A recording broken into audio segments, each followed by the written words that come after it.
किया परल छे बउआ हमर तो पाछा, कान खोल के सुन ले काम नहीं छवा छा, कान खोल के सुन ले काम नहीं छवा। अरे किया परल छे बउआ हमर तो पाछा, कान खोल के सुन ले काम नहीं छवा छा। जाके कर कोनो काज लबर लबर नहीं तो बाज झूठो प्यार के नहीं किस्सा सुना है के करने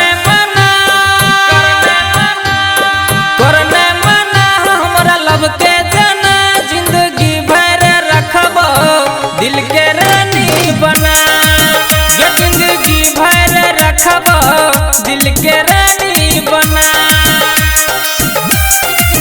जिंदगी भर रखबो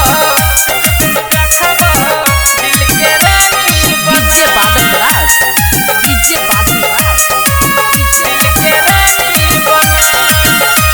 लब छै बीमारी रही बड़का भारी, झूठो के नहीं टेंशन हम लेबा।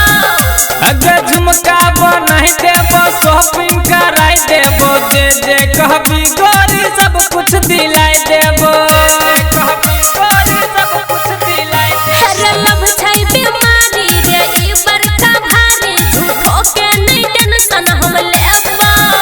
अगर झुमका बनाई देबो शॉपिंग कराई देबो, जे जे कहबी गोरी सब कुछ दिलाई देबो। जोते हट जाके दोसर के बाटा मुहा लागै छौ बंदर जेना, हेबे करने मना, करने मना हमरा लब के जना जिंदगी भर रखबो दिल के रानी बना, जो जिंदगी भर रखबो दिल के रानी बना, जिंदगी भर रखबो दिल के रानी बना, दिल के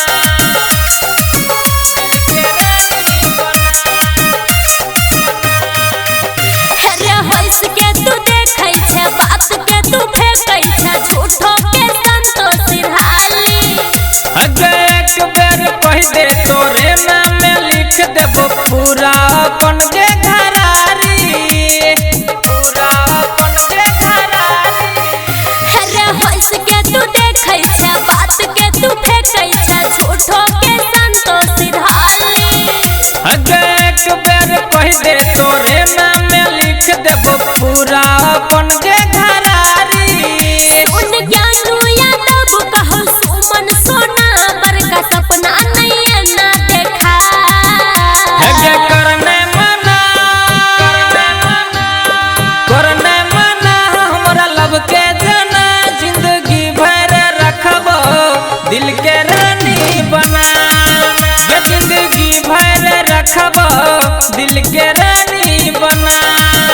अरे किया परल छे बउआ हमर तो पाछा, कान खोल के सुन ले काम नहीं छवा छा।